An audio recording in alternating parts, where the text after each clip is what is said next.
Aaron Watson was at the world famous Museum Club last night. How was the show? How did it go? It was awesome. Yeah. That's our second time to play there. Yeah.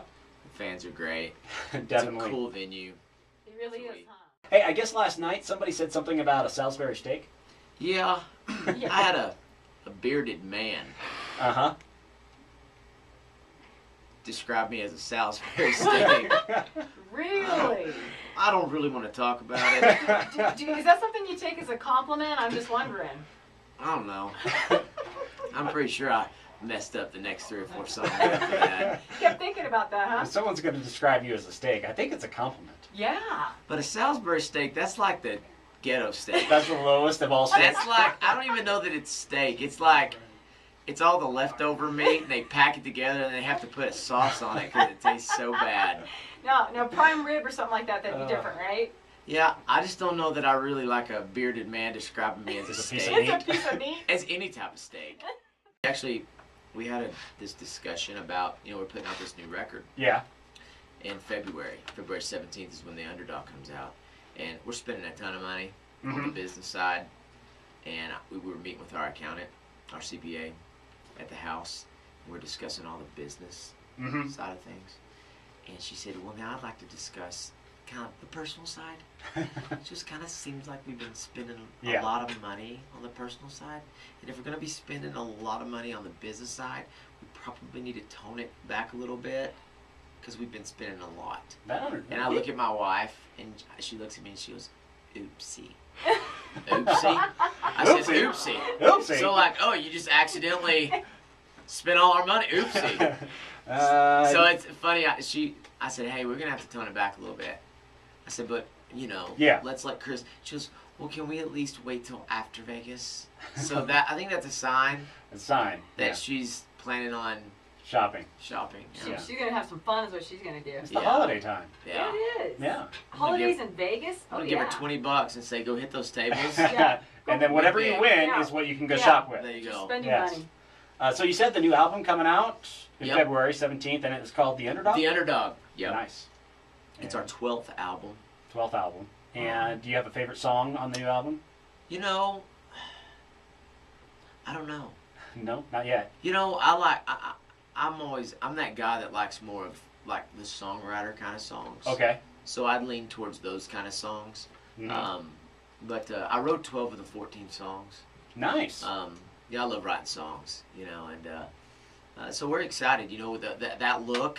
Sold enough copies. The first week it came out to chart top 10 on the country Billboard sales chart, and we've got some big goals for the new record. So it's fun. A lot of people call me up and coming. Yeah. And I'm but like, even though you've been put out 12 albums. 12 albums, 16 years, 3,000 shows later, I'm more like just slow and steady. Slow and steady. My 2 boys, Jake and Jack, are so easy. My boys. Oh boy. Little sister. That's my same situation. I have 2 boys. Okay. And we're expecting the girl next week. I understand women better. I need advice. I understand women better now that I have a little girl. Oh. I understand that there's no understanding them. No, you guys need to understand that. So with the boys. Gosh. So here's a good just an everyday occurrence at the house. They all have chores. So I go into the boys' room. I'm like, Jake, Jack, if I come back in here and this room isn't clean, it's over for you. I'm gonna chew somebody up. Yeah. You understand? And they're like, yes, sir. Yes, sir. And as soon as I leave, those boys are like good little soldiers, and they are working hard. I go into sister's room, and it just is all like pink and purple junk everywhere. Panties, dresses, bows. Oh boy. Naked dolls. And she just turned 5. And I said, girl, you need to clean your room. It's like a tornado came in here. She goes, well, I don't really like to clean. And I'm like, well, I know nobody does, but you have to. You gotta do it. So next thing you know, she'll be like, well, can you help me? Next thing you know, it's just the old man cleaning her room. You're in there cleaning it all by yourself, aren't you? Oh, yeah, she's, but that's the way we do That's it. what women do. That's what we do. Anytime she does something really good, Uh-huh. and I'm like, that's so good.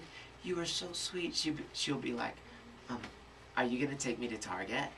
I'm like, this is. She wants the reward. This is not. How does this work? This is not. Girl, when you're nice to somebody, you don't get rewarded with going shopping at Target. That's true. But dude, it's awesome. There's nothing like a little girl. Every night we do a good night dance. Oh boy. And then it turned into a good night dance, to a good night dance, and a daddy dance. There's 2 dances now. And you're dancing by yourself? You know, I'm dancing with her. Okay, good. The first one's more like a freestyle. Yeah. You know, we actually know the rope trick, you know, where she'll be on the other side of the room and I'll rope her and pull her to me and spin her around and we dip. And I mean, she does all her little ballerina stuff. But the last dance is a slow dance and that's where I kind of get her settled down. And then when I put her in bed, she pulls her shirt up and she'll say, "Tickle my tummy." She's postponing going to sleep. Oh, putting that girl to bed, it takes an hour. Uh-huh. The little girl has daddy wrapped around her. Yeah. That's what I'm getting right now. The boys, I'll wrapped. Slap them. I mean, the boys, here's the deal with the boys. I put them to bed. I say their prayers.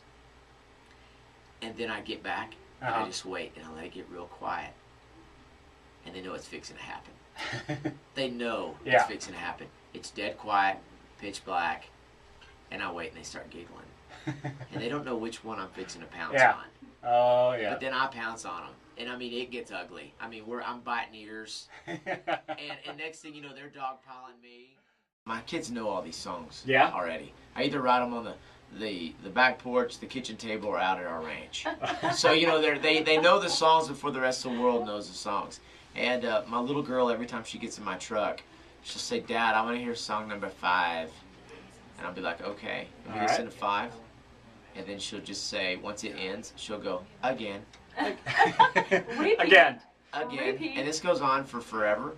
At one point, I was so tired of song number 5. I said, "Girl, anything but 5. I'll even put the Frozen CD back in." And this is where she gets me. This is where she's just like her mom. She knows just what to say.